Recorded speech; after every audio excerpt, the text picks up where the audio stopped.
Welcome back, fellow trucking enthusiasts. Today we dive headfirst into the wild world of virtual haulage with a review of one of the most notorious titles in gaming history. Strap yourselves in as we hit the virtual highway, exploring the highs, lows, and downright bizarre moments of this legendary game.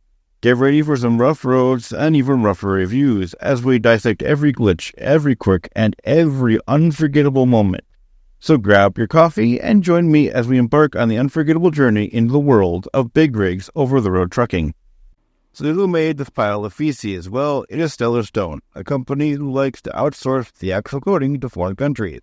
Now, the game uses the Eternity engine developed by Sergei Titov.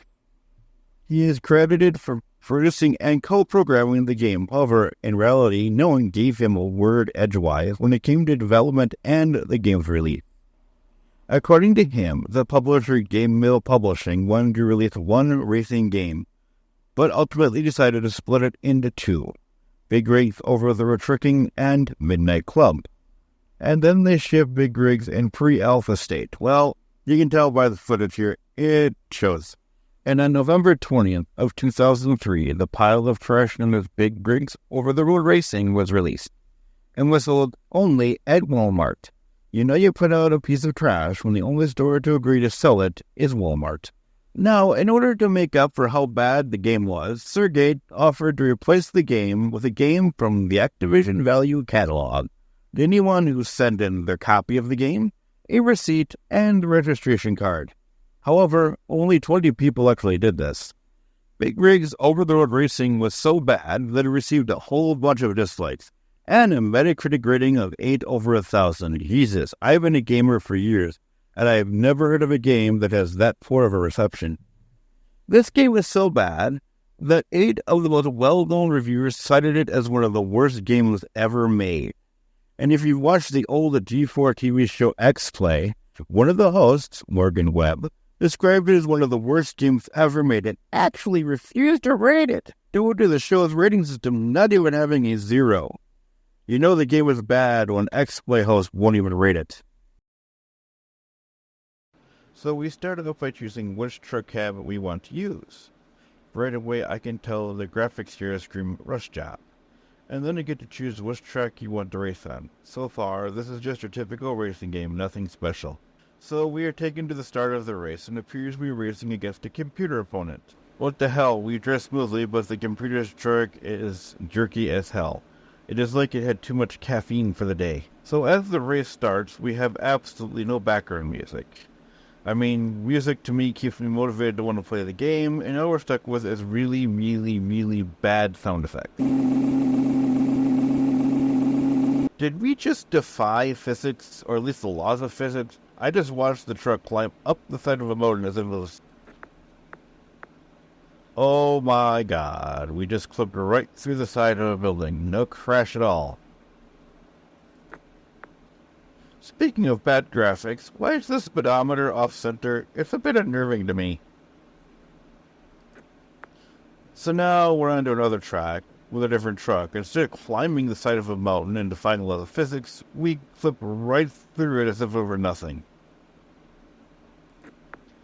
Yay, yay, we finally finished. What the fuck is this? Your winner. Hey, you forgot the word the, so it would say you're the winner. How can I be the winner? The computer truck never even attempted to try to catch up with me, so I was the only one racing? Let's try something different. Let's see what happens when we go backwards. Oh, where the hell did I go? It's like I got sucked into a time vortex, and apparently the speedometer shows that it keeps on ticking away, with the one in the corner just spinning and spinning and spinning.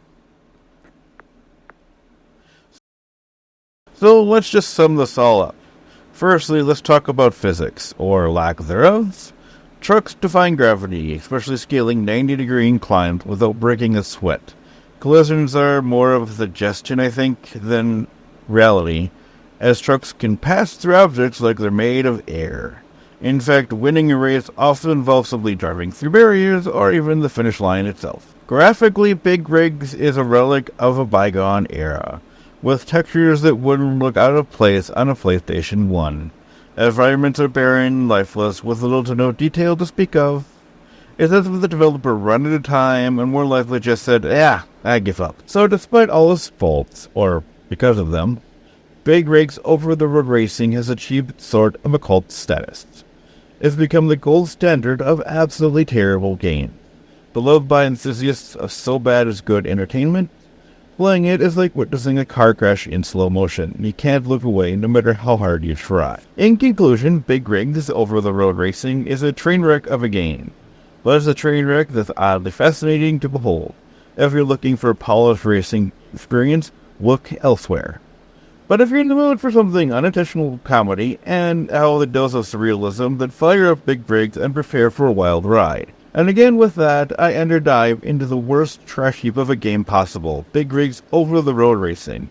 I'm Professor Retro, reminding you to hit that subscribe button, ring that bell, and don't forget to hit the like button as well. Thanks for watching, peace out, and stay frosty.